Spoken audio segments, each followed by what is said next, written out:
السلام عليكم ورحمة الله وبركاته. إن الحمد لله نحمده ونستعينه ونستغفره ونعوذ بالله من شرور أنفسنا ومن سيئات أعمالنا. من يهده الله فلا مضل له ومن يضلل فلا هادي له وأشهد أن لا إله إلا الله وحده لا شريك له وأشهد أن محمدا عبده ورسوله صلى الله تعالى عليه وعلى آله وصحبه وسلم تسليما كثيرا. يا أيها الذين آمنوا اتقوا الله حق تقاته ولا تموتن إلا وأنتم مسلمون. يا أيها الناس اتقوا ربكم الذي خلقكم من نفس واحدة وخلق منها زوجها وبث منهما رجالا كثيرا ونساء واتقوا الله الذي تساءلون به والأرحم إن الله كان عليكم رقيبا. يا أيها الذين آمنوا اتقوا الله وقولوا قولا سديدا يصلح لكم أعمالكم ويغفر لكم ذنوبكم ومن يطع الله ورسوله فقد فاز فوزا عظيما. أما بعد فإن خير الحديث كتاب الله وخير الهدي هدي محمد صلى الله عليه وسلم وشر الأمور محدثاتها وكل محدثة بدعة وكل بدعة ضلالة وكل ضلالة في النار. أعوذ بالله من الشيطان الرجيم. وآت ذا القربى حقه والمسكين وابن السبيل ولا تبذر تبذيرا. সম্মানিত দিনী ভাতৃমণ্ডলী, আল্লাহ রাব্বুল আলামিনের প্রশংসা এবং প্রিয় নবী সাল্লাল্লাহু আলাইহি ওয়াসাল্লামের উপর অসংখ্য সালাত ও সালামের পর আজ বৃহস্পতিবার 16 রজব 1446 হিজরি মোতাবেক 16 জানুয়ারি 2025 আমাদের ধারাবাহিক বিষয়ভিত্তিক আলোচনা হক সম্পর্কে চলে আসছে বেশ কয়েক সপ্তাহ থেকে। আল্লাহ রাব্বুল আলামিনের হক থেকে শুরু করেছি এবং বেশ কিছু হক আলোচনা করা হয়েছে, আর বেশ কিছু আগের আরও কিছু হক নিয়ে আলোচনা ছিল। তো সবগুলি মিলিয়ে আলহামদুলিল্লাহ আমাদের 11টি হকের ওপর অলরেডি আলোচনা হয়ে গেছে। আজকে একটি গুরুত্বপূর্ণ হক নিয়ে আলোচনা হবে। হক মানে হচ্ছে অধিকার, হক মানে হচ্ছে প্রাপ্য, কারো অধিকার কারো প্রাপ্য। আর হক শব্দটি আমরা বুঝি যে হকের আর একটি অর্থ হয় হক আর বাতিল। বাতিলের মোকাবেলায় যখন হক হয় তার মানে ন্যায় বা সত্য, কিন্তু এখানে হক মানে হচ্ছে ন্যায্য অধিকার কারো অথবা প্রাপ্য, কি আপনার কাছ থেকে পাবে, আপনি কারো কাছ থেকে পাবেন। একজন মানুষ আরেকজনের কাছ থেকে কিছু পাবে, যেটাকে প্রাপ্য বলা হয়। আপনার হক কিছু রয়েছে আমার ওপর, আমার হক রয়েছে আপনাদের ওপর। এই সম্পর্ক আল্লাহ রাব্বুল প্রতিটি মানুষের রেখেছেন। আর সবচেয়ে বড় হক হচ্ছে হকুল্লাহ, আল্লাহ রাব্বুল আলামিনের হক। জি, আর তারপরে আল্লাহ রাব্বুলের হকেরই একটা গুরুত্বপূর্ণ দিক হচ্ছে রাসূলুল্লাহ সাল্লাল্লাহু আলাইহি ওয়াসাল্লামের হক। এই কথাটি এর আগেও বলেছি। এই জন্য কোরআনে কারীমের আয়াতে সূরা নিসাতে যে হকগুলি 10টি বর্ণনা আল্লাহ করেছেন, সেখানে রাসূলুল্লাহ সাল্লাল্লাহু আলাইহি ওয়াসাল্লামের হককে আলাদা করে বর্ণনা করেননি। কারণ ওয়াবুদুল্লাহ ওয়ালা তুশরিকু বিহি শাইআ, এখানেই আল্লাহর ইবাদত যদি করতে হয় আর শিরক মুক্ত হইতে হয়, তাহলে রাসূলুল্লাহ সাল্লাল্লাহু আলাইহি ওয়াসাল্লামের হক আদায় করা ছাড়া অসম্ভব। তার মাধ্যম ছাড়া, তার আদর্শ ছাড়া, তার অনুসরণ ছাড়া, তার ইত্তেবা ছাড়া, তাকে ফলো করা ছাড়া অসম্ভব। তাহলে সেখানে রাসূলুল্লাহ হক চলে আসছে। তার রব্বুল আলামিন কত বড় হক দিয়েছেন রাসূলুল্লাহ সাল্লাল্লাহু আলাইহি ওয়াসাল্লামকে, বিষয়টি চিন্তার। আর তারপরে যে হকটির কথা আল্লাহ বলেছেন ওয়াবিল ওয়ালিদাইনে ইহসানা, পিতামাতার সাথে সদাচরণ করুন। আল্লাহ রাব্বুল আলামিন হকের পরে কার হকের কথা আল্লাহ বলেছেন? পিতামাতার হকের কথা বলেছেন। পিতামাতার হক এই জন্য বলেছেন যে আল্লাহ রাব্বুল আলামিন হচ্ছেন আমাদের অস্তিত্ব দানকারী, মুজিদ, খালিক, সৃষ্টিকর্তা। না হলে আমরা জিরো ছিলাম, না ছিলাম, ঠিক না? না থেকে আল্লাহ কিসে নিয়ে এসছেন? হায়ে নিয়ে এসছেন। আপনার নাম আপনার ভূমি জন্মের আগে ছিল না, কারো ছিল না। আমি এখন সেই আমজকুর আল্লাহ সৃষ্টি করেছেন, হ্যাঁ নিয়ে এসছেন, আপনার আমার একটা ওজুদ, অস্তিত্ব দিয়েছেন। আর বাবা মাকে আল্লাহ রাব্বুল আলামিন আপনার আমার অস্তিত্বের জন্য মাধ্যম বানিয়েছেন, সবাব বানিয়েছেন, কারণ তাদের মাধ্যমে এসেছেন। সুন্নতি খুতবাতে যে 3টি আয়াত পাঠ করা হয় তার একটি আয়াতে সূরা নিসার যে প্রথম আয়াত, আল্লাহ কি বলছেন তাতে? ইয়া আইয়ুহান নাস, হ্যাঁ বলেন, ইত্তাকু রাব্বাকুমুল্লাযী খালাকাকুম মিন নাফসিন ওয়াহিদা, এক মানুষ আদম আলাইহিস সালাম, ওয়া খালাকা মিনহা যাওজাহা ওয়া বাসসা মিনহুম আদম হাওয়া থেকে, অথবা তোমাদের সরাসরি হচ্ছে বাবা মা থেকে, তাদের মাধ্যমে বহু মানুষকে পৃথিবীতে আল্লাহ কি দিয়েছেন? ছড়িয়ে ছিটিয়ে দিয়েছেন। তাহলে এখানে বাবা মায়ের হক কি আপনাকে অনুভব করতে হবে। বাবা মায়ের হক নিয়ে আমরা আলাদা করে এখন আলোচনা করব না, সেই জন্য ভূমিকাতে বলে নিচ্ছি। আর এই জন্য আরেকটি কারণ বলার, যে আজকের বিষয়বস্তু হয়তো এখনও সেখানে পৌঁছেনি, সেটি হচ্ছে আত্মীয়দের হক। কার হক? আত্মীয়তার হক। আত্মীয়তার সম্পর্ক কেমন হবে? আত্মীয়দের যে হক রয়েছে, অধিকার রয়েছে, প্রাপ্য রয়েছে। আপনি কারো আত্মীয়, আপনার কিছু তাদের কাছে পাওনা রয়েছে, প্রাপ্য রয়েছে, আর আপনার ওপর তাদের কিছু কি রয়েছে? হক রয়েছে। পরস্পর হকগুলিকে আদায় করবে। সবচেয়ে নিকটের আত্মীয় যদি আপনাকে জিজ্ঞেস করা হয়, নিকটের আত্মীয় কে হবে? বাবা মা। বাবা মাকে ওলামারা যেহেতু আল্লাহর মানে আলাদা করে, আত্মীয়দের ছাড়া আলাদা করে পৃথক করে বর্ণনা করেছেন, সেই জন্য নিকট আত্মীয় বলতে গিয়ে ভাই বোন দিয়ে শুরু হয়, আর তারপরে তখন ভাই বোনের পরে কাদের দিয়ে শুরু হয়? আপনার চাচা আছে, ইত্যাদি ইত্যাদি, মায়ের দিক থেকে, বাবার দিক থেকে ইত্যাদি, এইসব। তার আগে বলতে হয় দাদা, দাদি, নানা, নানি ইত্যাদি। এই জন্যই যে বাবা মার কথা আল্লাহ বিশেষভাবে পৃথকভাবে উল্লেখ করেছেন। এটা একটি গুরুত্বপূর্ণ দিক যে জাল কোরবা, আত্মীয়, আকারেব, আত্মীয়দের এই শব্দটিতে বাবা মা শামিল। তারপরে আল্লাহ বলছেন ওয়াবিল ওয়ালিদাইনি ইহসানা, আলাদা করে আলাদা বর্ণনা করেছেন। তাহলে বুঝতে হবে যে তাদের কত বেশি অধিকার রয়েছে। ভাই বোনের তুলনায়, তারপরে চাচাদের তুলনায়, মামাদের তুলনায়, অন্যদের তুলনায়, যারাই আপনার সাথে রক্তের সম্পর্ক রাখে বাবার দিক থেকে অথবা মায়ের দিক থেকে, সহজ ভাষায় তারা হচ্ছে আপনার আত্মীয়। এটা হচ্ছে আরহাম, রক্তের আত্মীয়। আর শ্বশুর বংশের সাথে যে আত্মীয়তা, যেটা আজকাল অনেক বেশি গুরুত্ব দেওয়া হয়েছে, সেটা কিন্তু এই রকম সম্পর্ক নয়। সেটা হচ্ছে মোসাহারাত, বৈবাহিক সম্পর্কের মাধ্যমে। ফাজালাহু নাসাবাম ও সেহরা, আল্লাহ বলেছেন বংশীয় সম্পর্ক, আরেকটা হচ্ছে সেহরা, বৈবাহিক সম্পর্ক। আল্লাহ কোরআনে বলেছেন এটি আল্লাহ রাব্বুল আলামিনের অনুগ্রহ যে সম্পর্ককে দুই ভাগে ভাগ করেছেন।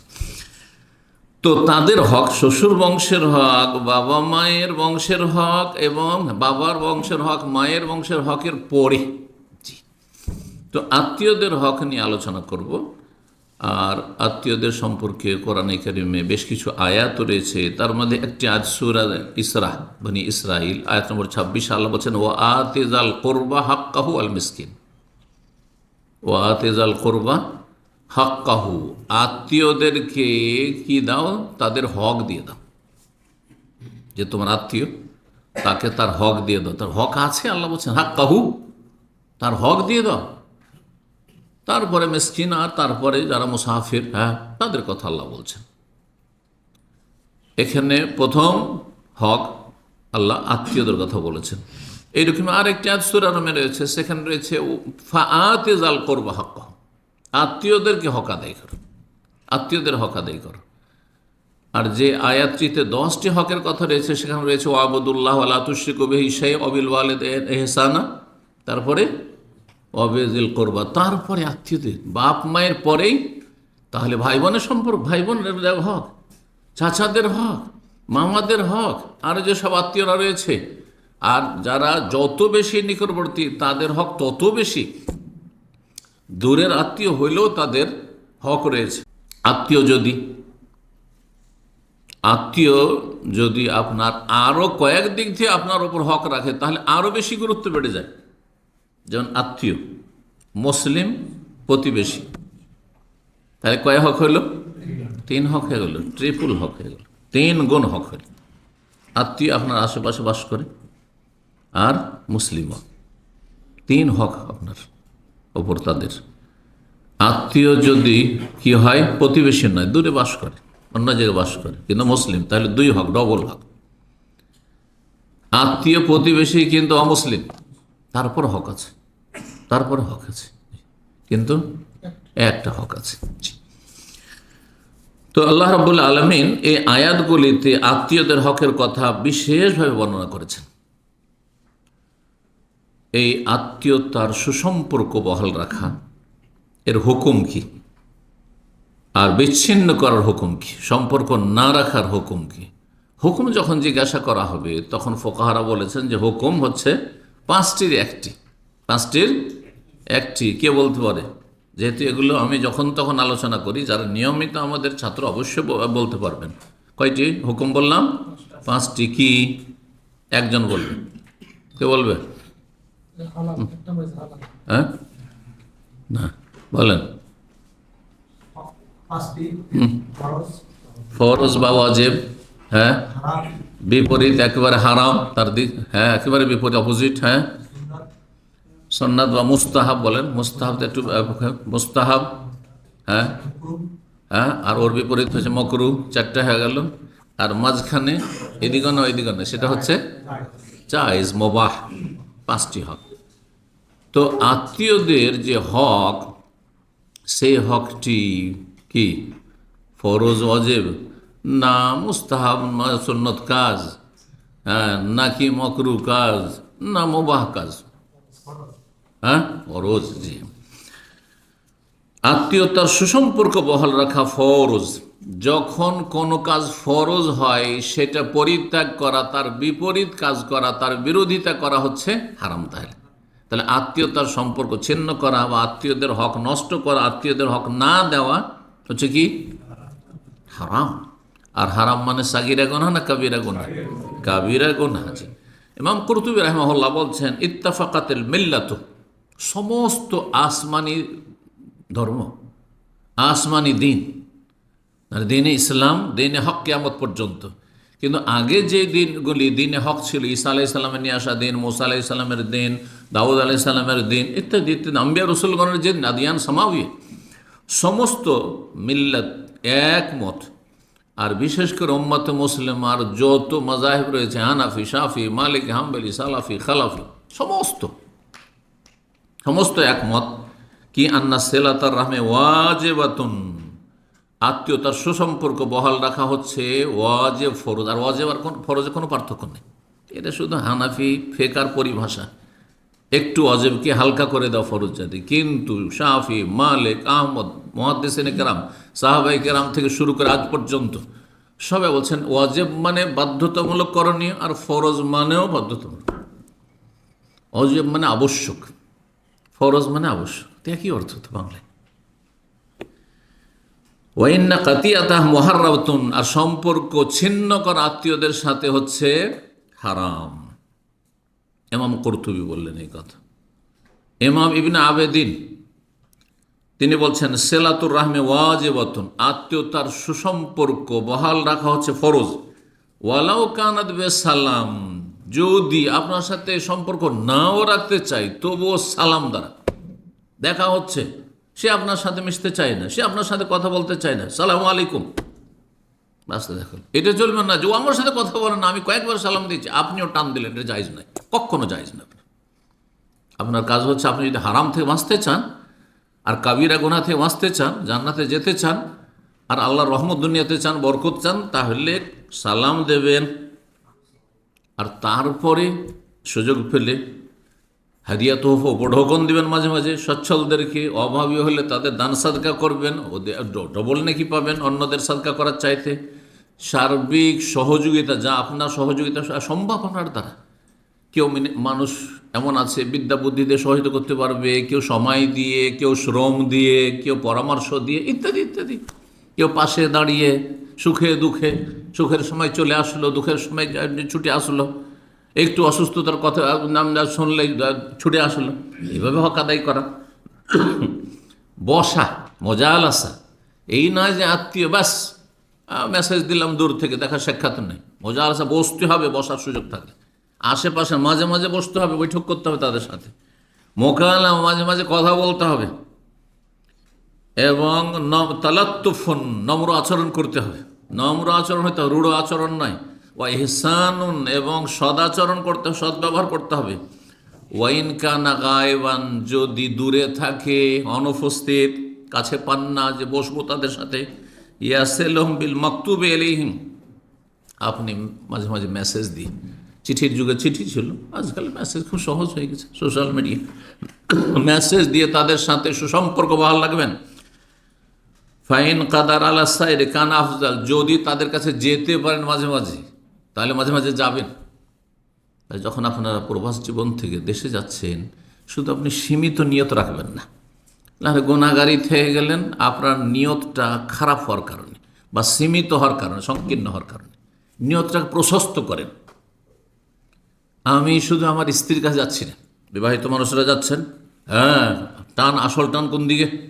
স্ত্রীর দিকে, কারো বাপ মায়ের দিকে, কারো ছেলে মেয়ের দিকে, এতেই সীমিত। একটু ছেলে মেয়েকে দেখে আসি, একটু স্ত্রীর সাথে সময় দিয়ে আসি, কাটিয়ে আসি, আর একটু বাপ মায়ের সাথে একটু থেকে আসি, ব্যাস।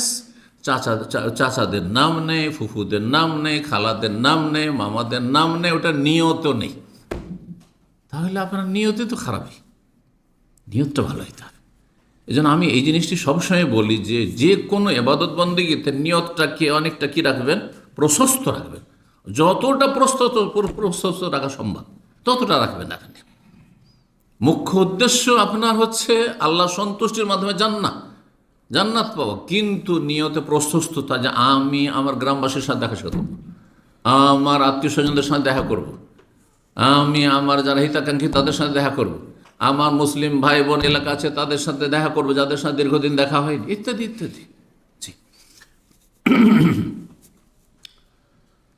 আল্লাহ রাব্বুল আলামিন সূরা নিসার প্রথম আয়াতটিতে একটি কথা বললাম, সেটা হচ্ছে যে বাপ মা হচ্ছে আমাদের আল্লাহ যে সৃষ্টি করেছেন তার কি মাধ্যম, ওসিলা, ওই ওসিলা দিয়ে একমাত্র এই মাধ্যম থেকে ব্যতিক্রম আদম, হাওয়া আর ঈসা। ঈসার মা আছে, বাপ নেই, তাই না? আদম হাওয়াকে আল্লাহ স্পেশালভাবে, এই তিনজন ছাড়া বাকি সবাই দুনিয়াতে এসেছেন, সবাইকে আল্লাহ সৃষ্টি করেছেন কিসের মাধ্যমে? জি, বাবা মায়ের মাধ্যমে। জি, সুতরাং তাদের হক, সবচেয়ে বড় হক রব্বুল আলমিনের হকের পরে রাসূলুল্লাহ সাল্লাল্লাহু আলাইহি ওয়াসাল্লামের হকের পরে। কথাটি যেন আমাদের স্মৃতি থেকে কখন হারিয়ে না যায়, কখন আমরা গাফিল না হয়ে যাই, ভুলে না যাই, সবসময় মনে রাখার চেষ্টা করি। আল্লাহ যেন তৌফিক দান করে। তারপরে নিকটাত্মীয়দের, তারপরের অংশটুকু এখানে আমি দেখাতে চাইছি। আল্লাহ কি বলছেন শেষখানে? ওয়াত্তাকুল্লাহাল্লাযী তাসাআলুনা বিহি ওয়াল আরহাম, তোমরা সে আল্লাহকে ভয় করো। আল্লাযী তাসাআলুনা বিহি, যার দোহাই দিয়ে, যার নাম দিয়ে তোমরা একে অপরের কাছে কিছু চেয়ে থাকো। ভাই আল্লাহর রাস্তায় একটু সাহায্য করেন, ভাই আল্লাহর রাস্তায় আমাকে একটু ধার দিয়ে একটু সহযোগিতা করেন, ভাই আল্লাহর রাস্তায় আমাকে একটু গাইডলাইন দেন আপনি, আল্লাহর দোহাই দিই। তাসাআলুনা বিহি ওয়াল আরহাম, এবং আত্মীয়তার সুসম্পর্ক সম্পর্কে। এই ওয়াল আরহামের দুটি তাফসীর। একটি হচ্ছে যে তোমরা আল্লাহর দোহাই দিয়ে একে অপরের কাছ থেকে কিছু চেয়ে থাকো, আর আত্মীয়তার দোহাই দিয়েও চেয়ে থাকো। হ্যাঁ, তাসাআলুনা বিহি বিল্লাহি ওয়া বিল আরহামে, আত্মীয়তার দোহাই দিয়ে মানুষ একে অপরের কাছে সাহায্য চায়। ভাই রে, তুই আমার মায়ের পেটের ভাই, হ্যাঁ, তুই আমার খেয়াল রাখবি, বলেন না? হ্যাঁ, বাবা মা বলেন না? জি, বাবা মাকে বলেন না ছেলেরা? জি, ইত্যাদি ইত্যাদি। তাহলে আরহাম, আত্মীয়তার সম্পর্কের মাধ্যমে মানুষ কি চায়? একজন আরেকজনের কাছ থেকে সহানুভূতি চায়, সহযোগিতা চায়। এই কথা আল্লাহ বলেছেন, বল আরহাম। আরেকটি তাফসীর হচ্ছে ওয়াত্তাকুল্লাহ, আল্লাহকে ভয় করো, আর ওয়াত্তাকুল আরহাম আন তাকতাউহা, এটি বেশি শক্তিশালী তাফসীর। আল্লাহকে তোমরা ভয় করো, আর কাকে ভয় করো? আত্মীয়তার সুসম্পর্ক সম্পর্কেও ভয় করো। কি করা থেকে? আত্মীয়তার সুসম্পর্ক ছিন্ন করা থেকে। খবরদার, আত্মীয়তার সম্পর্ক খারাপ করবে না। ওয়াত্তাকুল আরহাম আন তাকতাউহা। তো আল্লাহ রাব্বুল আলামিন তাহলে এই যে গুরুত্বপূর্ণ আয়াত, যে আয়াতটি যে কোনো প্রয়োজনে খুতবাতুল হাজা, এই জন্য এই খুতবাটিকে আমাদের দেশে আবার এর নামটিকে সীমিত করে দিয়েছে বিয়ের খুতবা। এর নাম কি পড়ে গেছে? এমনকি আহলে হাদিস সমাজ বুঝে না, হ্যাঁ বিদাতে তো বুঝেই না, কিন্তু যারা সুন্নত মোতাবেক চলে তারা মনে করে এটা বিবাহের খুতবা। আর নবী সাল্লাল্লাহু আলাইহি ওয়াসাল্লামের সব কিছুরই খুতবা, যে কোনো কথা বলতে লাগলে 3টি আয়াত পড়ে খুতবা পড়তেন, যে কোনো প্রয়োজনে খুতবা, সেটা ছোট দার্স হোক, বড় দার্স হোক, কোনো একটা উপদেশ হোক, জি যে কোনো প্রয়োজনে। তো এটি গুরুত্বপূর্ণ যে নবী সাল্লাল্লাহু আলাইহি ওয়াসাল্লাম যে কোনো প্রয়োজনে আল্লাহর প্রশংসার সাথে শুরু করেছেন, এবং সেই প্রশংসার সাথে 3টি আয়াত, যাতে আত্মীয়তার সুসম্পর্ক বহাল রাখার জন্য তাকিদ করা হয়েছে, আর বিচ্ছিন্ন করাকে কঠোরভাবে নিষেধ করা হয়েছে। তারপরে সূরা মুহাম্মাদের আয়াত নম্বর 22 আল্লাহ কি বলছেন তা শুনেন। যারা আত্মীয়তার সম্পর্ককে খারাপ রাখছেন অথবা উন্নত করার চেষ্টা করছেন না, হ্যাঁ ব্যাস তুই যেমন চলবি আমি, যেমন তুমি তেমন আমি। অধিকাংশ মানুষের অবস্থা হচ্ছে তুমি যেমন করবে আমি তেমন করব, তাহলে আপনি ব্যর্থ, আপনি হতভাগা, বদনসিব আপনি। জি আল্লাহ বলছে ফাহাল আসাইতুম ইন তাওয়াল্লাইতুম আন তুফসিদু ফিল আরদ। এমন সম্ভাবনা হয়েছে যে তোমরা যদি নেতৃত্ব পাও, ক্ষমতা পাও, তো আন তুফসিদু ফিল আরদ, পৃথিবীতে তোমরা বিশৃঙ্খলা সৃষ্টি করবে। দেখেন ক্ষমতার দাপটে কি যে জুলম, অত্যাচার আর শোষণ আর পীড়ন, আর তারপরে স্বজন প্রীতি, আর যত রকমের অবিচার, অন্যায় আর দুর্নীতি হয় অধিকাংশই। ইল্লা মান রাহিমাল্লাহ, হ্যাঁ যাদের মধ্যে আল্লাহর ভয় ভীতি রয়েছে এবং রবের সামনে দাঁড়িয়ে হাজির হয়ে হিসাব দিতে হবে চিন্তা রয়েছে। আম্মামান খাফা মাকাম রব্বিহি, রবের সামনে দাঁড়িয়ে, ওয়ালিমান খাফা মাকাম রব্বিহি জান্নাত, রবের সামনে দাঁড়াতে হবে এই চিন্তা আছে। কয়জন ক্ষমতা আসলে এগুলোর কথা ভুলে যায়, মনে থাকে না, পয়সা হলে ভুলে যায় মানুষ। ওয়াতুকাত্তিউ আরহামাকুম, আর তোমরা ক্ষমতার দাপটে কি করো, আত্মীয়তার সম্পর্ককে তোমরা ছিন্ন করে থাকো। কখন মানুষ আত্মীয়তার সম্পর্ক ছিন্ন করে, কারোর সাথে সম্পর্ক রাখতে চাই না, আমি কারো ধারধারি না, আমার সাথে চলুক আর নাই চলুক, আমার কোনো অভাব আছে? ইন্নাল ইনসান কাল্লা ইন্নাল ইনসানা লা ইয়াতগা আর রাআহু ইসতাগনা। মানুষের বদ স্বভাব হচ্ছে, বদ প্রকৃতির নেচার হচ্ছে যে মানুষ সীমালঙ্ঘন করে, বাড়াবাড়ি করে। কখন?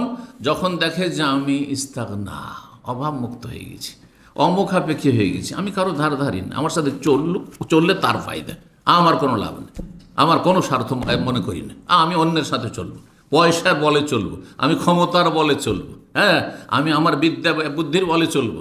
তখন মানুষ পাপে লিপ্ত হয়ে যায়, তখন মানুষ অত্যাচার করে, আর মানুষের হক নষ্ট করে, আত্মীয়দের হক নষ্ট করে, অন্য অন্য হক নষ্ট করে। তাই আল্লাহ বলছেন ওয়াতুকাত্তিউ আরহামাকুম, তোমরা আত্মীয়তার সম্পর্ককে ছিন্ন করবে। যদি এমনটা করো তাহলে কি শাস্তি শোনো। উলাইকাল্লাযীনা লানাহুমুল্লাহ, যারা আত্মীয়তার সম্পর্ক ছিন্ন করে আর বিশৃঙ্খলা সৃষ্টি। আত্মীয়তার সম্পর্ক ছিন্ন করলে বিশৃঙ্খলা, বাড়িতে ছত্রভঙ্গ, হ্যাঁ অন্তরগুলি সব একবারে ছড়িয়ে ছিটিয়ে গেছে, এক জায়গায় বসলেও অন্তরের সাথে গায়ে, এমনকি গায়ে গা মিলালেও আর মহানাকা কোলাকলি করলেও শরীর মিলেছে, চামড়া মিলেছে, কিন্তু কলম মিলেনি। জি হ্যাঁ, কলম মিলেনি। আল্লাহ বলছেন তাদের ওপর আল্লাহ লানত রয়েছে যারা আত্মীয়তার সম্পর্ক ছিন্ন করে। আল্লাহু আকবার। লানত কবিরা গুনার ওপর হয়। লানত মানে বুঝেন, আমাদের ভাষাভাষীর লানত শব্দটি এর ব্যাপকতা বুঝে না, যার ফলে মনে লানত, কিন্তু গজব ওর বুঝে। একটা বাংলা ভাষীও আল্লাহর গজব পড়বে, মাথা খারাপ হয়ে যাবে, আল্লাহর গজব, মাথা খারাপ হয়ে যাবে। কিন্তু আল্লাহর লানত বুঝেই না যে লানত, অথচ গজব চাইতে কম লানত নয়। লানত মানে আল্লাহর রহমত থেকে বঞ্চিত, আল ইবাদ আন রাহমাতিল্লাহ, আল্লাহর রহমত থেকে দূর করা আল্লাহর পক্ষ থেকে ঘোষণা। লানাহুমুল্লাহ, আল্লাহ তার রহমত থেকে দূর করে দিচ্ছেন, না দুনিয়াতে রহমত না আখিরাতে রহমত। আর আল্লাহর রহমত ছাড়া জান্নাতে যাওয়া যাবে না। জি উলাইকাল্লাযীনা লানাহুমুল্লাহ, যারা আত্মীয়তার সম্পর্ক ছিন্ন করে তাদের আল্লাহ লানত করেছেন। ফাআসাম্মাহুম, এবং তাদেরকে আল্লাহ কি করেছেন, বহিরা করেছেন। হ্যাঁ ওয়া আমা আবসারাহুম, এবং তাদের চোখকে অন্ধ করেছেন, কান থেকে ও তারা শোনে না, মানে ভালো কথা শোনে, উপদেশ নেয় না, আর তাদের চোখ থেকেও ভালো মন্দের পার্থক্য করে দেখে না, সব একাকার করে দেয়। হক বাতিল নাই, অন্যায়, তাদের কাছে ভালো মন্দ বলে কিছু নেই। এরা অন্ধ আসলে। এদের অন্তর থেকে অন্তর নেই, এদের চোখ থেকেও চোখ নেই, আর এদের কান থেকেও শ্রবণ শক্তির থেকেও নেই। আল্লাহ রাব্বুল আলামিন এই রকমের বদ স্বভাব থেকে যেন রক্ষা করেন। সহিহ বুখারীতে 5522 নম্বর হাদিস, হাদিস লম্বা হাদিসের একটি গুরুত্বপূর্ণ অংশ। রাসূলুল্লাহ সাল্লাল্লাহু আলাইহি ওয়াসাল্লাম যখন নবী হলেন, আর তারপরে এখান থেকে আবু সুফিয়ান দীর্ঘদিন সে ইসলাম কবুল করেন, শেষ জীবনে ইসলাম কবুল করেছে। তা আবু সুফিয়ান গিয়েছিল ব্যবসা করতে শাম দেশে। সেখানে রোম সম্রাট ছিল হেরাকল। রোম সম্রাটের কাছে রাসূলুল্লাহ সাল্লাল্লাহু আলাইহি ওয়াসাল্লাম তখন চিঠি, সিরাতুন নবীতে আলোচনা করেছি যে নবী সাল্লাল্লাহু আলাইহি ওয়াসাল্লাম রাজা বাদশাদেরকে চিঠি লিখেছিলেন। যখন রোম সম্রাটের কাছে চিঠি পৌঁছিল, তখন চিঠিটির তিনি গুরুত্ব দিয়েছিলেন। যদিও আল্লাহ হেদায়েত নসিব করেনি হতভাগার, সুতরাং হেদায়েত হয়নি, তো চেষ্টা করেনি, সেই জন্য আল্লাহ হেদায়েত নসিব করেননি। আল্লাহ কারো উপর জুলুম করেন না, যদি চেষ্টা করে আল্লাহ ব্যর্থ করেন না। ভালো করে শুনুন, আপনি চেষ্টা করবেন আল্লাহ ধাক্কা দিয়ে আপনাকে জাহান্নামে পাঠিয়ে দেয়, এটা হয় না। আপনি চেষ্টা করেননি, আপনার কর্মদোষ, তখন আল্লাহ আপনাকে তৌফিক দেননি। আল্লাহর তৌফিক পাওয়ার জন্য সচেষ্ট হইতে হবে, সর্বাত্মক চেষ্টা, মুজাহাদা করতে হবে। ওয়াল্লাযীনা জাহাদু ফীনা। তো এই ব্যক্তির বিশ্বাসও হয়েছিল, কিন্তু দুনিয়ার লোভে, ক্ষমতার লোভে দেখলো যে ব্যাপার স্যাপার খারাপ। যদি মুসলিম হয়তো রাজত্ব তো যাবে, জীবনটা হয়তো চলে যাবে, এত ঝুঁকি নিতে যাব না। তো যখন চিঠিটা গিয়েছিল, তখন মুহাম্মদ সাল্লাল্লাহু আলাইহি ওয়াসাল্লাম সম্পর্কে জানার জন্য সে মক্কাবাসী লোককে খুঁজতে লাগলো, যে তারা বেশি জানে, গ্রামের লোক আমাকে বেশি চেনে, যেখানে ছোটোকাল থেকে আমি মানুষ হয়েছি। মাতৃভূমির লোক বেশি চেনে, অঞ্চলের লোক, বিশেষ করে এলাকার লোক। তো রাসূলুল্লাহ সাল্লাল্লাহু আলাইহি ওয়াসাল্লাম সম্পর্কে বিভিন্ন প্রশ্ন, ইসলাম সম্পর্কে বিভিন্ন প্রশ্ন আবু সুফিয়ানকে দরবারে ডেকে এই রোম সম্রাট করেছিলেন। তার একটি প্রশ্ন ছিল যে ফামাযা ইয়ামুরুকুম, এই মুহাম্মদ সাল্লাল্লাহু আলাইহি ওয়াসাল্লাম যে নবী হওয়ার দাবি করেছে, সে তোমাদেরকে কি নির্দেশ দিচ্ছে, কি করতে বলছে?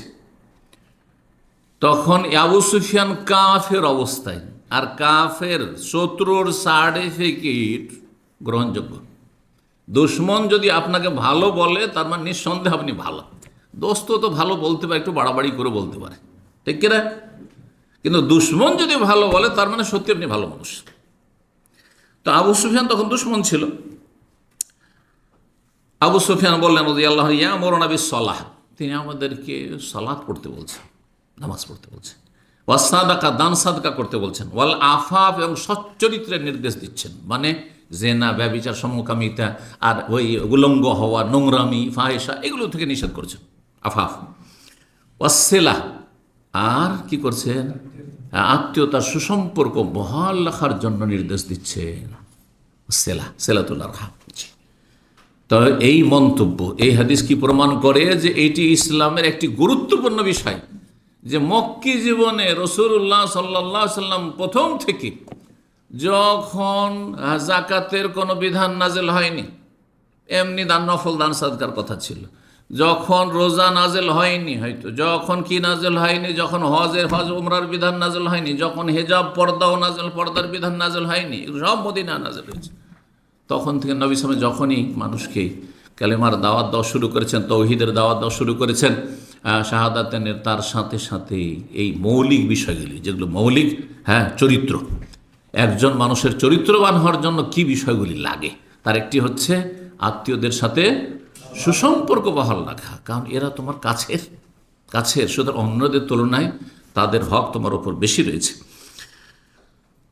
যদি আত্মীয়তার সুসম্পর্ক বহাল রাখেন, তো দুনিয়া আখেরাতে আপনি লাভবান হবেন, লস নেই আপনার।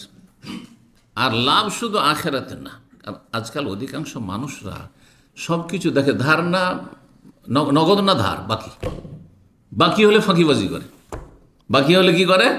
ফাঁকিবাজি করে। আর যদি নগদ পাই তো খুব খুশি। তো আত্মীয়তার সুসম্পর্ক বহাল রাখার ফজিলত, ফলাফল এত সুন্দর যে আপনি নগদও পাবেন, আর যেটাকে ধার মনে করছেন অথচ সেটা একেবারে নিশ্চিত, নগদের চাইতে বেশি নিশ্চিত। মানে দুনিয়া যে এখন যে অবস্থায় আছেন, এটা যে বিশ্বাস করছেন আপনি চোখে দেখে, আইনুল ইয়াকিন চোখে দেখছেন যে আমার সামনে অমুক বসে আছেন, অমুক কথা বলছেন, এরা আছে। এখন দেখছি যে এখানে রাত, এখন দিন নয়, আর এই লাইট জ্বলছে, না হলে অন্ধকার থাকতো, এটা বিশ্বাস করছে, তাই না? সারা দুনিয়া যদি বলে এর বিপরীত বলে, দিন বলে, বিশ্বাস করবেন? এর চাইতে বেশি আখিরাতে যে আল্লাহ ফলাফল রেখেছেন, আত্মীয়তার সুসম্পর্কের ফজিলত রেখেছেন, মর্যাদা রেখেছেন, সুখ শান্তি রেখেছেন, প্রতিদান রেখেছেন, বদলা রেখেছেন, সেটা আপনাকে বিশ্বাস করতে হবে। হাক্কুল ইয়াকিন, জি, যেমন হয়। তো দুনিয়ার ফজিলত শোনেন, দুনিয়ার ফজিলত আগে বর্ণনা করব, তারপরে আখিরাতে ফজিলত বর্ণনা করব।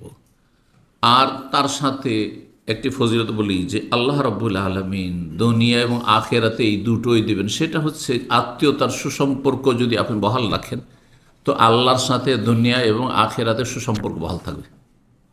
আপনি যদি আত্মীয়র সাথে, হ্যাঁ, আপনার জুনিয়র, আপনার চাচাতো ভাই, মামাতো ভাই, হ্যাঁ, খালাতো ভাই, ফুফাতো ভাই ইত্যাদি, হ্যাঁ, তাদের সাথে সুসম্পর্ক রাখেন। আপনি চাচা, হ্যাঁ, দূরের চাচা, বংশের চাচা, তাদের সাথে সুসম্পর্ক রাখেন, আল্লাহ আপনার সাথে কি রাখবেন? দুনিয়াতেও সুসম্পর্ক রাখবেন, ভালো সম্পর্ক রাখবেন, সম্পর্ক ছিন্ন করবেন না, আর আখিরাতেও সম্পর্ক রাখবেন। আল্লাহ মিলিয়ে নেবেন। অন্য ভাষায় যদি আপনি আত্মীয়দেরকে কাছে টেনে নেন, আল্লাহ আপনাকে কাছে টেনে নেবেন, নিজের সাথে মিলিয়ে নেবেন, নিজের রহমতের সাথে মিলিয়ে নেবেন। এই মর্মে একটি হাদিস শোনা, আবু হুরায়রা রাদিয়াল্লাহু তাআলা আনহু বলছেন যে নবী সাল্লাল্লাহু আলাইহি ওয়াসাল্লাম বলেছেন, ইন্নাল্লাহ খালাকাল খালকা, আল্লাহ সৃষ্টি জগৎকে সৃষ্টি করলেন, হাত্তা ইযা ফারাগা মিন খালকিহি, যখন সমস্ত সৃষ্টি জগৎকে সৃষ্টি করে আল্লাহ রাব্বুল আলামিন শেষ করে সমাপ্ত করলেন, কালাতির রাহমত, আত্মীয়তার সম্পর্ক যেটি, এই আত্মীয়তার সম্পর্ক এটা দেখার জিনিস না এখন, তাই না? আত্মীয়তার যে সম্পর্ক আছে এটা দেখা যাচ্ছে আমাদের জন্য আনসিন, কিন্তু আল্লাহ রাব্বুল আলামিনের কাছে, আরশের কাছে সেটি একটি সৃষ্টির আকারে আল্লাহর সামনে গিয়ে আরজি পেশ করলেন। এই রাহিম আত্মীয়তার সম্পর্ক গিয়ে বলল, হাযা মাকামুল আইযু বিকা মিনাল কাতিয়াতে, আল্লাহর আরশের পায়া ধরে, আরশের যে স্তম্ভ ধরে আল্লাহর কাছে দরখাস্ত করলো যে হে আল্লাহ, এই জায়গাটি হচ্ছে আত্মীয়তার সম্পর্ক ছিন্ন করা থেকে রক্ষা পাওয়ার জন্য আশ্রয় কামনার জায়গা। অর্থাৎ এখানে আমি যে সুযোগ পেয়েছি আল্লাহ দরখাস্ত পেশ করার, যে আমি যে আত্মীয়তার সম্পর্ক, এই সম্পর্ক যেন কেউ আমার ছিন্ন না করে, তোমার কাছে আমি পানাহ চাইছি, আশ্রয় কামনা করছি। রব্বুল আলামিন তখন বললেন, হ্যাঁ, আমা তারদাইনা, তুমি কি পছন্দ করো না, আন আসিলামান ওয়াসালাকে ওয়া আখতামান কাতাকে, যে তোমার এই সম্পর্ক বহাল লাগবে তাকে আমার সাথে মিলিয়ে নেব, আমার কাছে টেনে নেব, আর যে সম্পর্ক ছিন্ন করবে তার সাথে আমি সম্পর্ক ছিন্ন করব, দূরে ঠেলে দেবো। সুবহানাল্লাহ। তখন এই আত্মীয়তার সম্পর্ক সেটি আল্লাহর সৃষ্টি, রবকে বলে বালা ইয়া রব, হ্যাঁ ঠিক আছে, তাহলে আমি পেয়ে গেছি, আশ্রয় পেয়ে গেছি। আর এটা যখন মানব জাতি জানবে, আত্মীয়রা জানবে যে সম্পর্ক যদি রাখি তাহলে আল্লাহর সম্পর্ক আমার সাথে আছে, আর যদি সম্পর্ক ছিন্ন করি আত্মীয়দের সাথে, তাহলে আল্লাহ আমার সাথে সম্পর্ক রাখেন না। সুবহানাল্লাহ। কালা, আল্লাহ বলছেন, ফাহু আল্লাহ লাকে, তোমাকে দিলাম, যাও, এটা তোমার জন্য অবধারিত করে দিলাম। তারপর রাসূলুল্লাহ সাল্লাল্লাহু আলাইহি সাল্লাম এর দলিল প্রমাণ হিসাবে আয়াতে কোরআনই পাঠ করলেন, যে আয়াতটি সূরা মুহাম্মদের কিছুক্ষণ আগে শোনাইলা, ফাহাল আসাইতু ইন তাওয়াল্লাইতু আন তুফসিদু ফিল আরদি ওয়া তুকাত্তিউ আরহামাকুম, আত্মীয়তা সম্পর্ক যদি তোমরা ছিন্ন করো গায়ের জোরে, ক্ষমতার বলে, তাহলে উলাইকা আল্লাযিনা লানাহুমুল্লাহ, আল্লাহর লানত হবে, আর আল্লাহ রাব্বুল আলামিন এদেরকে অন্ধ করেছেন, এদেরকে বধির করেছেন। জি, দুনিয়ার লাভ তাহলে একটি পেলেন, আখেরাতেরও লাভ, আখেরাতেও আল্লাহ মিলিয়ে নেবেন, আর দুনিয়াতেও নিজের সাথে মিলিয়ে নেবেন। 2 নম্বর দুনিয়ার ফায়দা হচ্ছে, কে চান না আর্থিক সচ্ছলতা? এমন দুনিয়াতে কোনো লোক আছে, যতই বড় ওলিউল্লাহ হোক, যতই বড় ওলিউল্লাহ হোক, হালাল রুজি আসছে আর বলবে যে নেব না, হ্যাঁ, এটা হয় না। নেব, নিয়ে আল্লাহ সন্তুষ্টির জন্য লাগাবো, কাজে লাগাবো। যদি সত্যি আল্লাহর ওলিউল্লাহ হয় যে আমি এই আগামীর জন্য কোনো চিন্তা করি না, যেটা আম্বিয়া রসুলগণের উত্তম চরিত্র, যেটা রসুল্লাহ সাল্লাম শিখিয়েছেন, যেটা সাহাবাই কেরামদের উত্তম চরিত্র, উত্তম আদর্শ, যে ধন সম্পদ আসুক, কিন্তু এই ধন সম্পদ আল্লাহর নিয়ামত, আল্লাহর সন্তুষ্টির কাজে ব্যয় করব। কিন্তু সবাই পয়সা চায়, কে চায় না সচ্ছলতা? তো যদি আপনি আর্থিক সচ্ছলতা চান, রিজিকের বরকত চান, তাহলে আত্মীয়তা সুসম্পর্ক আপনি ভালো রাখুন, মজবুত রাখুন। যত ভালো রাখবেন তত বরকত হবে। 3 নম্বর ফায়দা, দুনিয়ার ফায়দা। কে চায় না দীর্ঘায়িত হইতে, যে দুনিয়া বেশি দিন আমি সুস্থতার সাথে বাঁচি? হ্যাঁ, অসুস্থ হয়ে বাঁচতে চাই না, কিন্তু সুস্থতার সাথে কেউ বাঁচতে চায় না, সবাই বাঁচতে চায়। একজন মুমিন এই জন্য বাঁচতে চায় যে আল্লাহ, আমি যদি সুস্থতার সাথে 80, 90, 100 বছর বাঁচি, তাহলে আমার অনেক ইবাদতবন্দেগী হবে। হ্যাঁ, অনেক সালাত পাবো, অনেক জুমা পাবো, অনেক রমজান পাবো, অনেক লাইলাতুল কাদার পাবো, অনেক ইবাদতবন্দি করার সুযোগ পাবো, অনেক হজ উমরা করার সুযোগ, ঠিক কিনা? কিন্তু একজন দুনিয়াদার, সেও বাঁচতে চায় কিসের জন্য? হ্যাঁ, বিলাসিতার জন্য। দুনিয়ায় যেহেতু তার মুখ্য টার্গেট আখেরাত নেই, যার ফলে সে দুনিয়া ইয়াওয়াদ্দু আহাদুল্লাহ ইউআম্মার আলফাসানা, 1000 বছর বাঁচতে চাই। কাফের কিসের জন্য? দুনিয়া ভোগ করার জন্য, কারণ তারা দুনিয়ার পরে তাদের কোনো টার্গেট নেই। তো যদি আপনি চান যে আপনার আয়ু বৃদ্ধি হোক, তাহলে আত্মীয়তা সুসম্পর্ক বহাল রাখবেন, মজবুত রাখবেন। 4 নম্বর ফায়দা, দুনিয়ার ফায়দা, আপনার ঘর বাড়িতে বরকত রহমতে ভরে যাবে। ঘর বাড়িকে বরকত দিয়ে যদি আবাদ করতে চান, তাহলে আত্মীয়তার সম্পর্ক বহাল রাখেন। 5 নম্বর দুনিয়ার ফায়দা, আল্লাহর ভালোবাসা অর্জন করতে পারেন, মহব্বত অর্জন করবেন। আল্লাহ যাকে ভালোবাসে তাকে ঠেকায় কে? তার ক্ষতি করে কে? কোনো শক্তি পারে না। দুনিয়াতে এই যে আপনারা কোম্পানিতে এই চাকরি করছেন, অথবা ছোট একটা আপনি প্রতিষ্ঠানে চাকরি করছেন, আপনার কফিল, আপনি হয়তো ব্যক্তি একজন শুধু, তারপরও আপনার চিন্তা আমার কফিল যাতে অসন্তুষ্ট না হয়, আমার কফিল জানো আমাকে ভালোবাসে। কেন? জানছেন যে তার হাতে আমার কি আছে? এই যে রুজি, হ্যাঁ, মাসিক বেতনটা তার হাতে রয়েছে। সে যত বেশি আমাকে ভালোবাসবে, যে তার সুদৃষ্টি তত বেশি আমার ওপর থাকবে। তো দুনিয়ার তুচ্ছ দুনিয়ার জন্য যদি আপনি আপনার মতো 3.5 হাতের মানুষের ভালোবাসা অর্জন করার জন্য মরিয়া হন, তো রব্বুল আলম, যিনি আসমান জমিন সমস্ত কিছুর মালিক, যিনি রিজিকের মালিক, হায়াতের মালিক, মৌতের মালিক, সুস্থতা, সমস্ত কিছুর মালিক, তার মহব্বত পাবেন যদি আত্মীয়তার সুসম্পর্ক বহাল রাখেন। 6 নম্বর, আত্মীয়দের সাথে যে যত বেশি সুসম্পর্ক রাখে, ততই বেশি আত্মীয় স্বজনরা ভালোবাসে। অটোমেটিকলি তাদের অন্তরে ভালোবাসা হবে। যতই তাদের অন্তরে শত্রুতা বিদ্বেষ থাক, মনে হবে যে তাদের আগুনে আপনি পানি ঢেলে দিলেন আপনি। তারা খারাপ আচরণ করছে, হ্যাঁ, তারা আপনাকে ভালোবাসে না, আপনি দিতে থাকেন, সহযোগিতা করতে, তাদের পাশে দাঁড়ান, দেখবেন যে সুবহানাল ফায়জাল্লাযী বাইনাকা ওয়া বাইনাহু আদাওয়াতুন কান্নাহু ওয়ালিয়্যুন হামিম। যারা চরম শত্রু ছিল, দুশমনী করত, চাইতো না দেখতে আপনাকে, আপনার অন্তরঙ্গ বন্ধুতে পরিণত হবে। পরলোক হবে তো ঘর তো অবশ্যই হবে। জি, দিতে থাকবেন আপনি। সাময়িক হয়তো ব্যতিক্রম কখনো কখনো দেখেন, আমি 2-4 বছর এতদিন দিচ্ছি, এতদিন দিলাম, তারপরও খারাপ আচরণ দিতেই থাকেন আপনি। কারণ ওর কাছে আপনি বদলা নেবেন, এটা আশা তো আপনার না। আপনি একজন ইমানদার মানুষ, আপনি পরকালে বিশ্বাসী, আপনি রবের কাছে নেবেন এই আশা সবসময় রাখবেন। ইন্নামা নুতইমুকুম লিওয়াজহিল্লাহ, আমি আল্লাহ সন্তুষ্টির জন্য করছি। আমি যাকে সন্তুষ্ট করার জন্য করছি, তিনি সন্তুষ্ট আছেন কিনা এটা দেখার বিষয়। যার সন্তুষ্টির উদ্দেশ্যে আমি এই সুসম্পর্ক বহাল রাখছি, তিনি সব জানছেন কিনা? তিনি জানছেন, তাকে জানাইতে হয় না যে আল্লাহ এই কাজগুলি করলাম, এই যে আত্মীয়দের এই সহযোগিতা করলাম, তাদের পাশে দাঁড়াইলাম, কোনো বলার প্রয়োজন নাই। রব আলিম খবির, সব জানছেন। সুতরাং তার জানাই যথেষ্ট। আপনার আত্মীয় স্বজন জানুক আর নাই জানুক, মানুক আর নাই মানুক, আর মূল্যায়ন করুক আর নাই করুক, কোনো অসুবিধা নেই। তো এই ছিল 6 নম্বর। 7 নম্বর, যদি আত্মীয়তার সুসম্পর্ক আপনি মজবুত রাখেন, তাহলে জঘন্য মরণ থেকে বাঁচবেন। আপনি খারাপ মরণ থেকে বাঁচবেন। খারাপ মরণের বিভিন্ন লক্ষণ আছে। সবচেয়ে খারাপ মরণ হচ্ছে কুফরের অবস্থায় মরে যাওয়া। একজন শিরিক করে মরে গেল, একজন নাস্তিক হয়ে মরে গেল, হ্যাঁ, একজন পাপ করে না কিন্তু এমন জায়গায় গিয়ে ওই যে খারাপ আচরণ করেছে আত্মীয়দের সাথে, যার ফলে সারা জীবন নামাজ রোজা হজ যাকাত করেছে, আর শেষখানে মরার আগে একটা কাবিরা গুনাহ করে মরে গেল, গুনার অবস্থায় মরে গেল।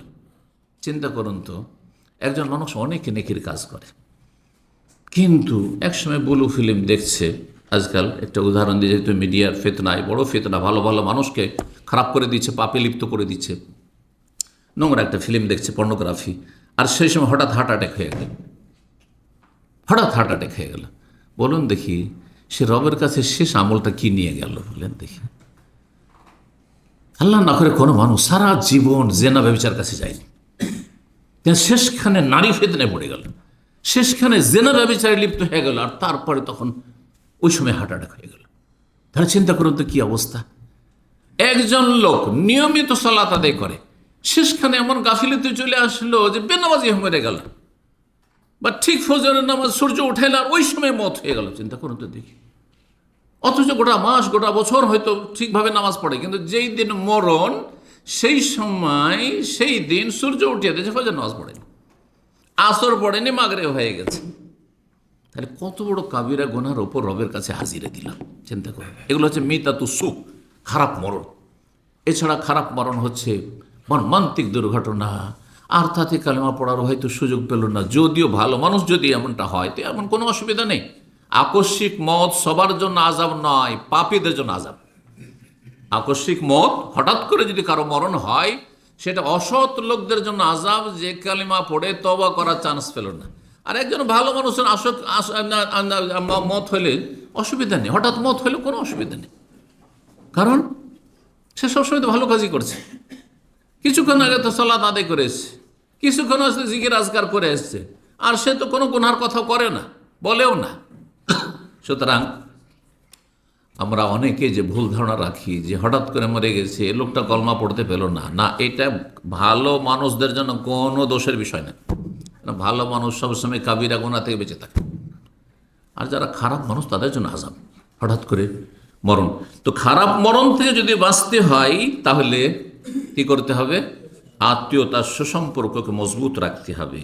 সহিহ বুখারীতে 5526 নম্বর হাদিস, রাসূলুল্লাহ সাল্লাল্লাহু আলাইহি ওয়াসাল্লাম থেকে আবু হুরায়রা রাদিয়াল্লাহু তাআলা বর্ণনা করেছেন। এই হাদিসটি কয়েকবার করে সহিহ বুখারীতে এসেছে, একটি জায়গায় রেফারেন্স দিলাম।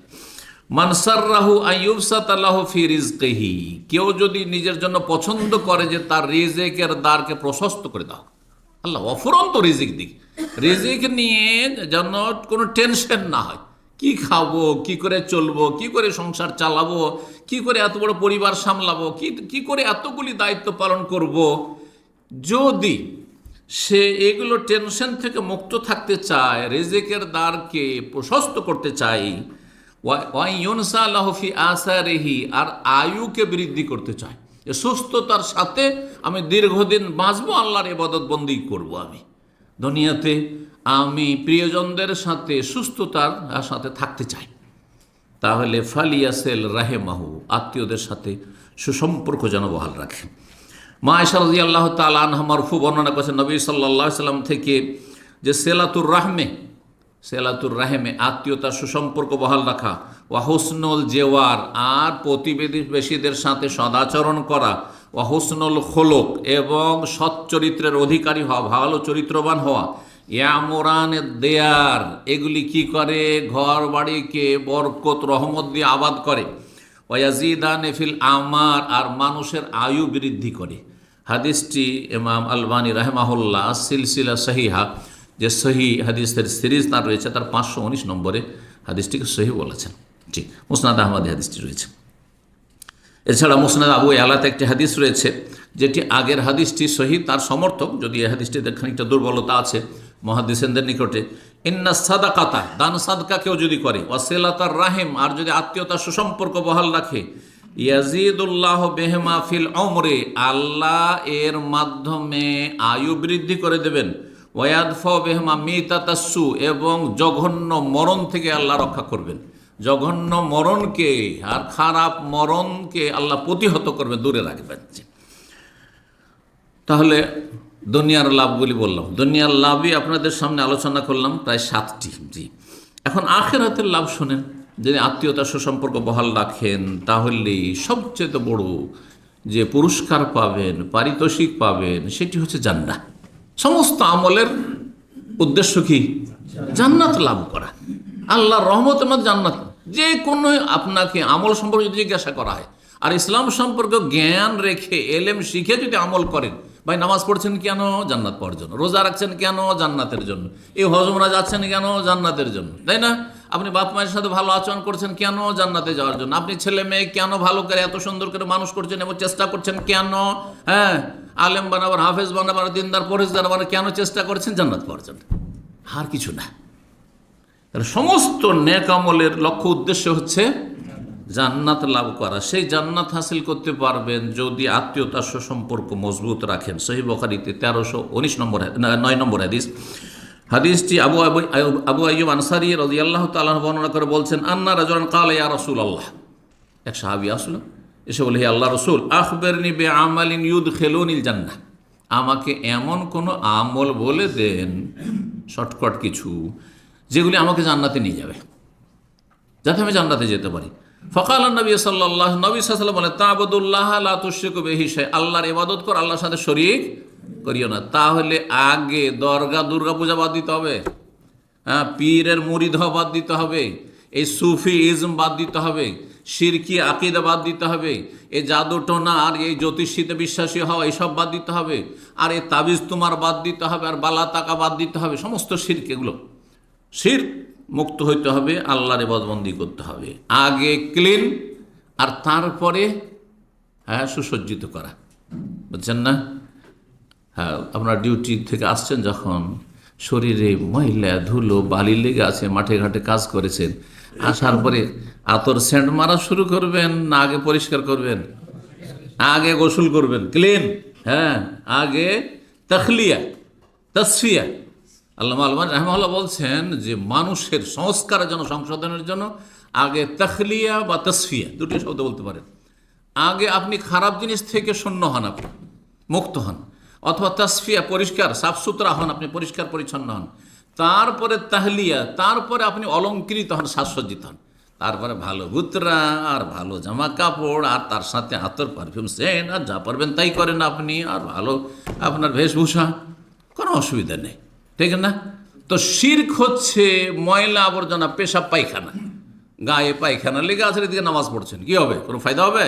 কোনো ফায়দা হবে না। জি, তো যারা শিরকি জীবনযাপন করছে, মাজারে বিশ্বাসী, পীরে বিশ্বাসী, এইসব শিরকি আকীদায় বিশ্বাসী, ধর্মকর্মে বিশ্বাসী, তার সাথে তাহাজ্জুদ পড়ছে, কোনো লাভ নয়। আতর মারচার গায়ে পেশাব পায়খানা লেগে আছে, ঠিক ওই রকমই অবস্থা।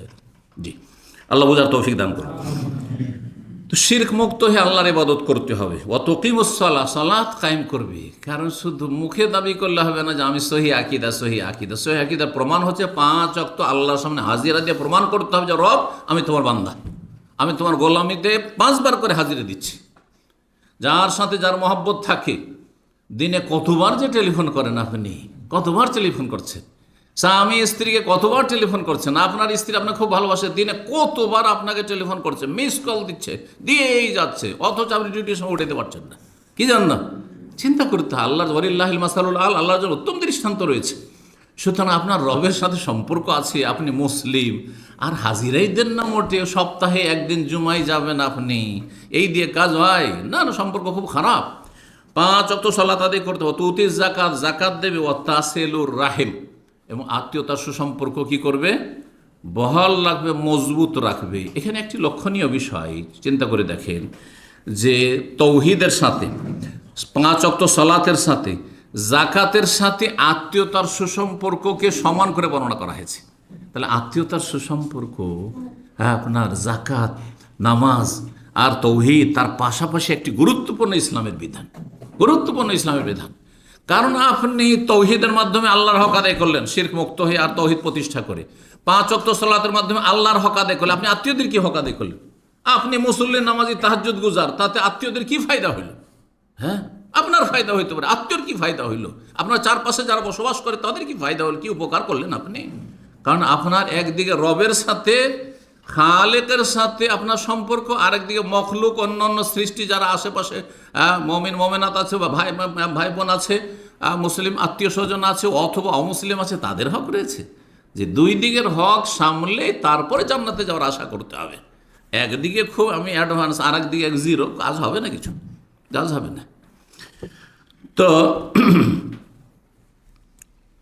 আত্মীয়তার সুসম্পর্ক বহাল রাখা জাকাতের সাথে, নামাজের সাথে আর তৌহিদের সাথে নবী সাল্লাল্লাহু আলাইহি ওয়াসাল্লাম এখানে বর্ণনা করেছেন। তাহলে ফায়দা, আখিরাতের ফায়দা আলোচনা হইল। এখন আত্মীয়তার সম্পর্ক ছিন্ন করলে দুনিয়া আখিরাতে কি শাস্তি, পরিণাম, ভয়াবহ পরিণাম, কঠিন অবস্থা, দুর্দিন সামনে রয়েছে। কয়েকটি বিষয়ের মধ্যে আলোচনা করি।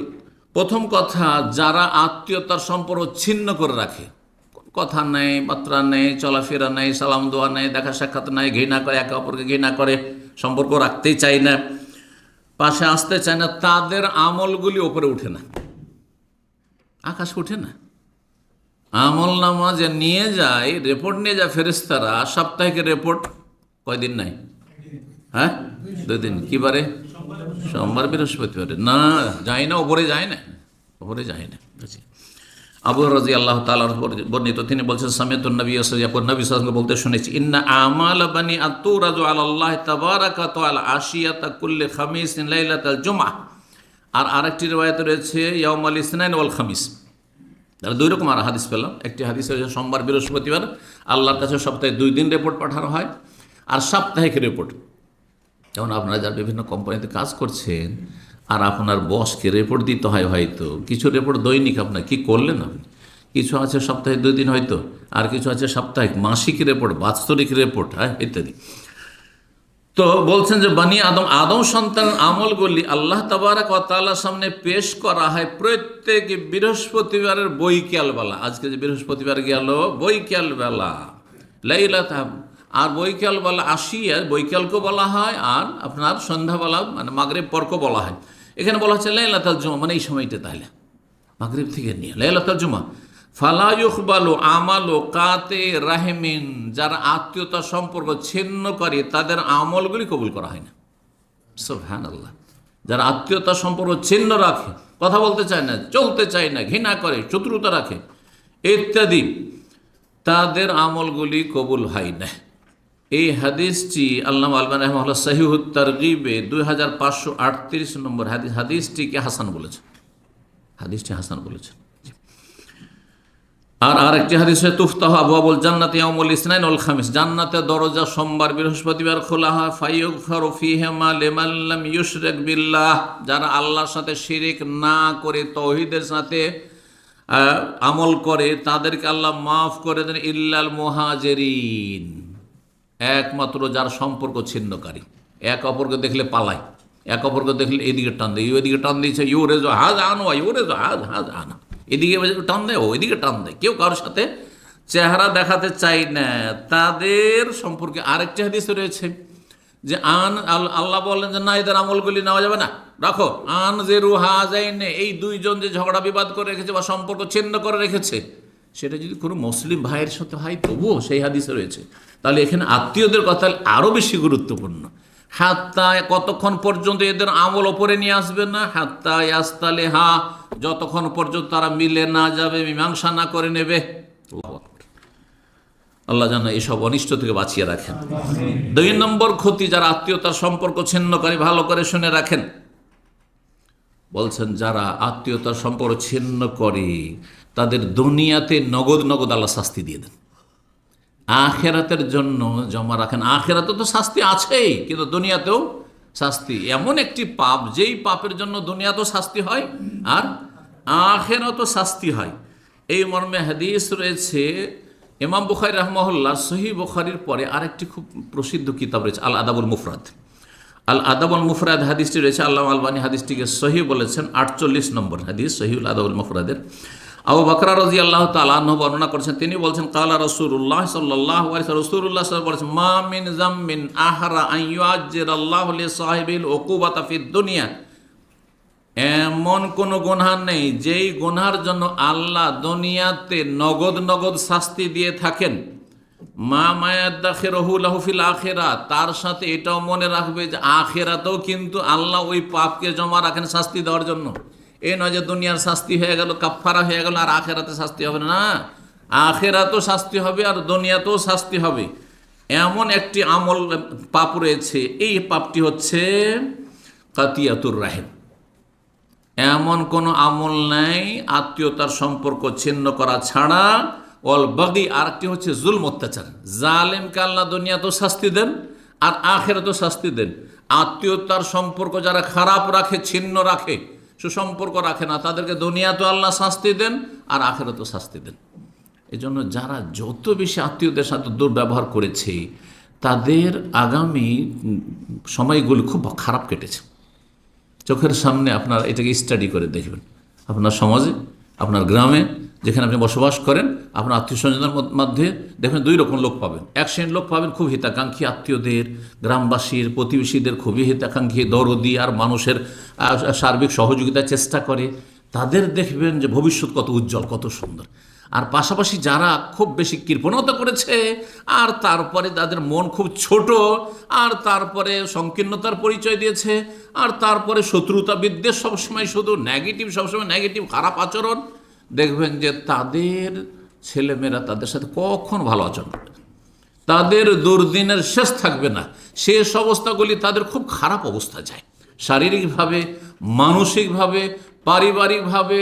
ছেলে মেয়ে থেকে কষ্ট পায়, স্ত্রী থেকে কষ্ট পায়, আশেপাশে যারা পাড়া তাদের থেকে কষ্ট, বিভিন্ন রকমের আযাব, বালা মুসিবতে ভুগতে হয় এই পাপের কারণে। রাসূলুল্লাহ সাল্লাল্লাহু আলাইহি ওয়াসাল্লাম বলছেন যে দুনিয়াতে এর শাস্তি দিয়ে দেওয়া হয়, তার সাথে আখিরাতেও শাস্তি দেওয়া হয়। কয়টি বললাম? দুইটি। হ্যাঁ,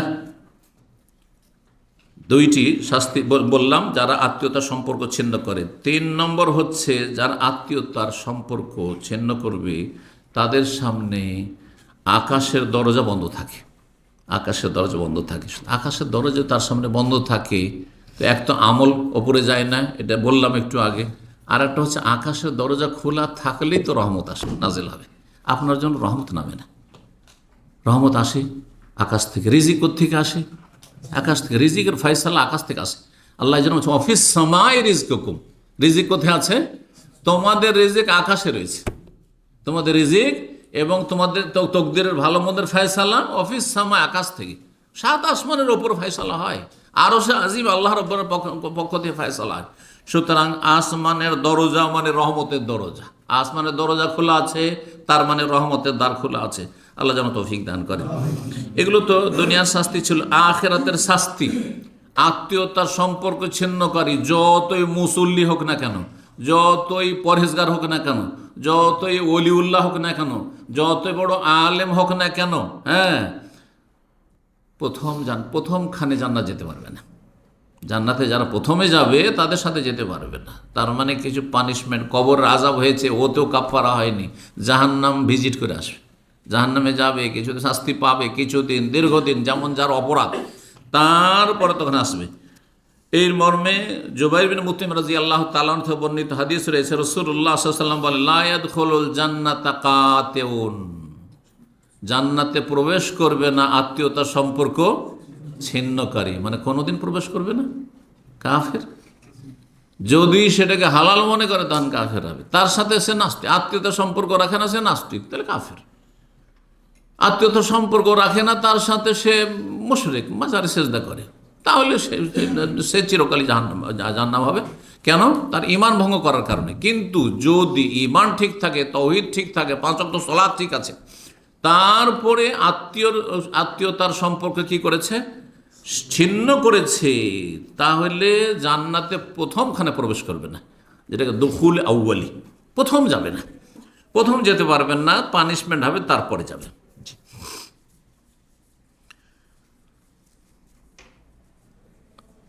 একটি কথা প্রথম দিকে বলছিলাম, আর সে কথাটি আবার একটু বিস্তারিত বলি, সংক্ষেপে শুধু ইঙ্গিত করে। সেটা হচ্ছে যে অধিকাংশ মানুষরা আত্মীয়তার সম্পর্ক রাখে কিসের? দুনিয়াদারির স্বার্থে। যে যেমন করবে তার সাথে তেমন করব, এটা যদি করেন তো বেশি কোনো ফলাফল পাবেন না। বেশি ফলাফল সমান সমান, এটা তো সবার সাথেই করে।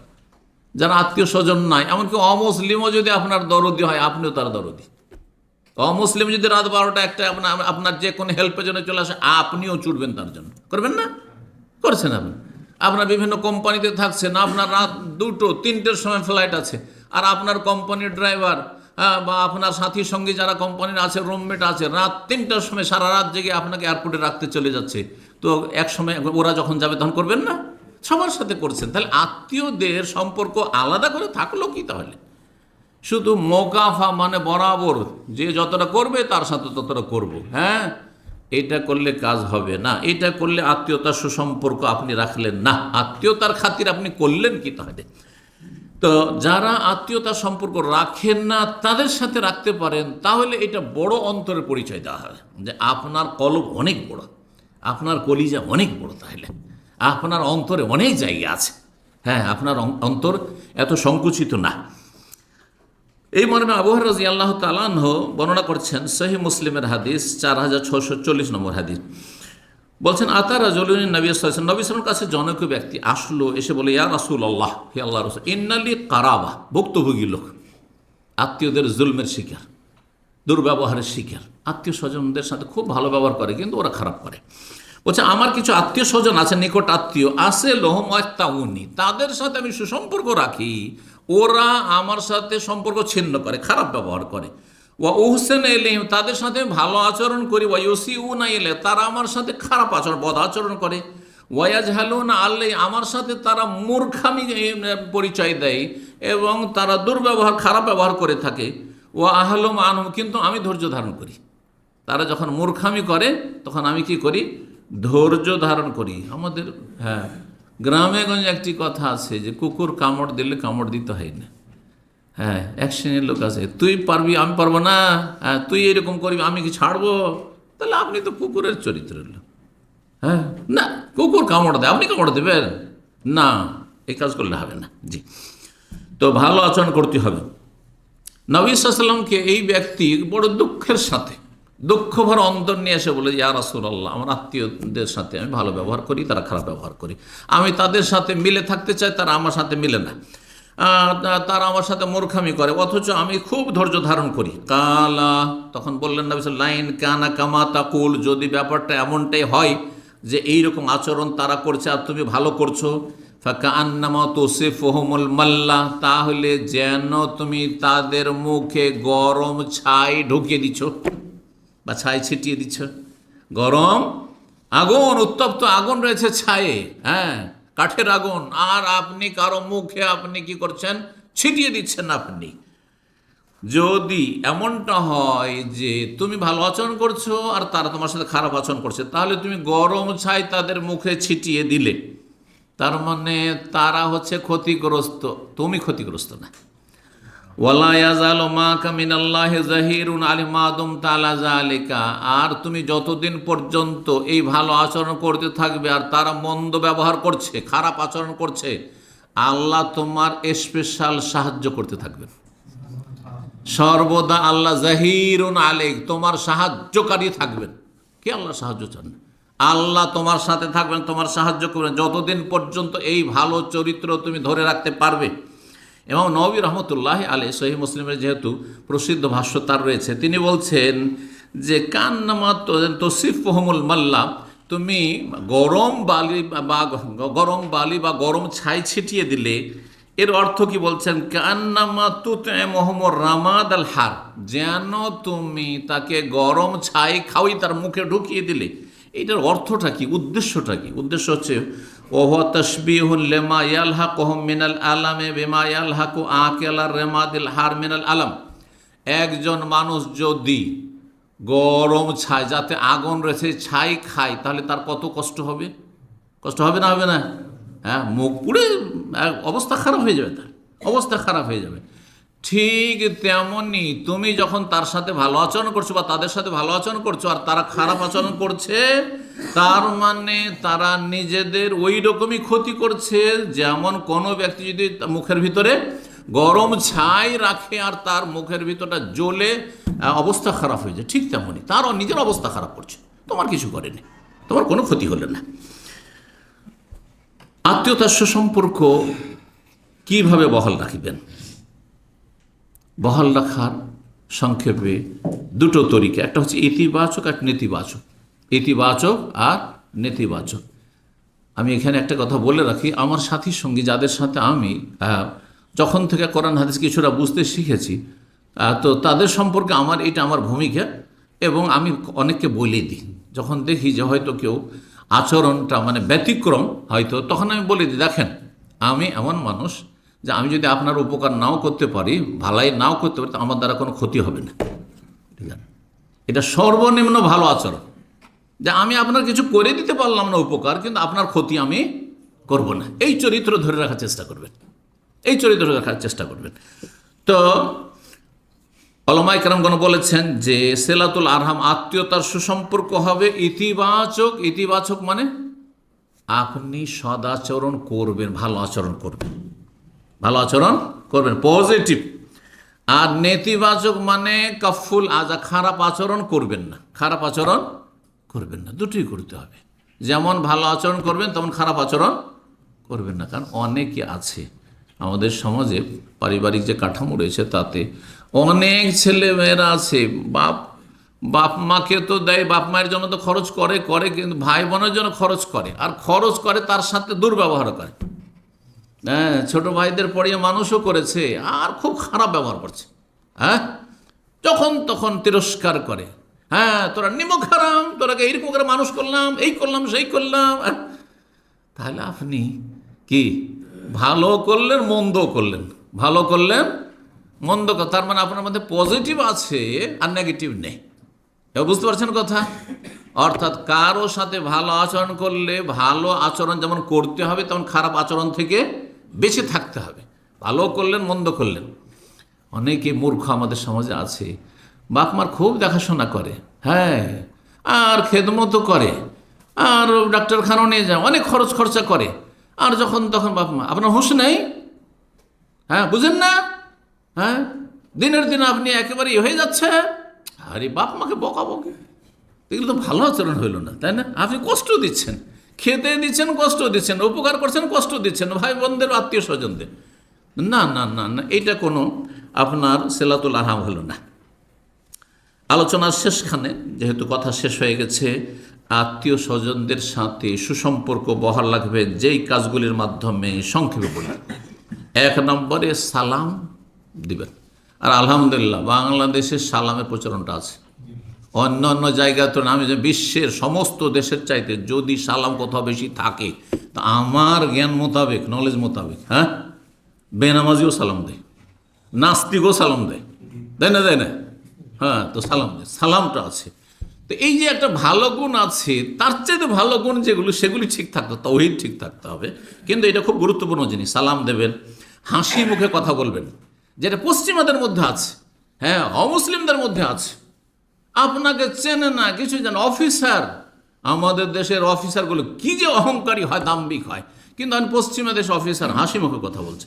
যে কোনো জায়গায় আপনার কোথাও রাস্তাঘাটে কোথাও দেখা হচ্ছে, একটা মুচকি হাসি দিল। কেন মুচকি হাসি দেওয়া? নবী 1400 বছর আগে শিখিয়েছেন। আপনাকে কেন খ্রিস্টানের কাছ থেকে শিখতে হবে? কেন আপনাকে পশ্চিমাদের কাছ থেকে শিখতে হবে? রাসূলুল্লাহ আপনার জন্য আদর্শ। জি, তো মুচকি হাসি দেওয়া, কষ্ট দেওয়া থেকে বিরত থাকা, মাঝে মাঝে দেখা সাক্ষাৎ করা, অসুস্থ হলে তাদের পরিচর্যা করা বা খোঁজ খবর নেওয়া, যে যতটা বেশি হোক তাকে কাছে আছে তাহলে খেদমত করতে হবে। মাঝে মাঝে হাদিয়াত হোক উপঢৌকন দেওয়া, কারণ উপঢৌকন দিলে কি হয়, মনটা বড় হয়। তারপরে মনে যদি বিরূপ ধারণা থাকে, ভুল বুঝাবুঝি থাকে, সেগুলি দূর হয়। যদি আত্মীয় স্বজন অভাবী হয়, আর্থিক সংকট থাকে, তাহলে তাদের জন্য খরচা করা, তাদের শীত বস্ত্র দিলেন, রমজানে দিলেন, ঈদে দিলেন, মাঝে মধ্যে দিতে আছেন, জি ইত্যাদি। যাদেরকে জাকাত দেওয়া যায় তাদেরকে জাকাতও দিতে পারেন, আর যাদেরকে জাকাত দেওয়া জায়েজ নয়, যাদের খরচ আপনার সরাসরি ফরজ রয়েছে নিচে অথবা ওপরে, তাদেরকে আপনি জাকাত দিতে পারবেন না, কিন্তু আপনি তাদেরকে দেবেন, টাকা পয়সা খরচ করবেন তাদের জন্য। এইরকমই সুখে দুঃখে আপনি তাদের শরিক হবেন। সুখে তার মানে বিবাহ শাদীতে শরিক হবেন আপনি, হ্যাঁ ঈদগুলিতে শরিক হবেন আপনি, কারো ছেলে মেয়ে হয়েছে, খুশি আকিকা হয়েছে, শরিক হবেন আপনি। দুঃখের সময় শরিক, কোনো বালা মুসিবত হয়েছে, আর কেউ মারা গেছে, ইত্যাদি ইত্যাদি, তাতে শরিক হবেন আপনি। তারপরে আপনি মোবারকবাদ পেশ করবেন, কারো ছেলে মেয়ে হয়েছে মোবারকবাদ পেশ করে দোয়া দেবেন, আপনি ঈদের সময়গুলিতে দেখা সাক্ষাৎ করে মোবারকবাদ দেবেন, ইত্যাদি ইত্যাদি। কিন্তু বেদাতি ঈদে নয়। সুন্নতি ঈদ হচ্ছে কয়টি? দুটি। এই নয় যে ঈদে মিলাদুন্নবীতে আত্মীয়দের সাথে একটু দেখা সাক্ষাৎ করে আসি, না।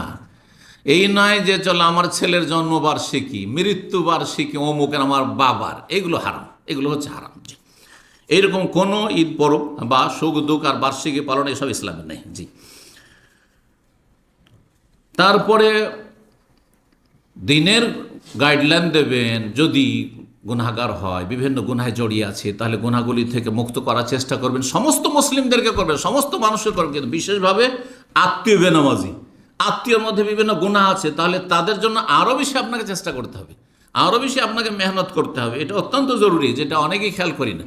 আত্মীয় স্বজনকে শুধু টাকা দিচ্ছেন না আপনি, ওর শরীরটাকে পুষলেন খাওয়িয়ে খাওয়িয়ে, কিন্তু ওকে জাহান্নাম থেকে তো বাঁচালেন না আপনি। বেনামাজি থেকে গেল, বদাকিদাই থেকে গেল, মাজার পূজারি থেকে গেল, ও পীর পূজারি আর মিলাদি থেকে গেল, কেয়ামি থেকে গেল, তো কি করলেন আপনি? আর সব হারাম সব অনুষ্ঠান করতে থাকলো, মরার নামে সব ভোজ ভাজ করতে থাকলো, তাতে সহযোগিতা করলেন আপনি, কি করলেন? জাহান্নামের দিকে ঠেলে দিলেন।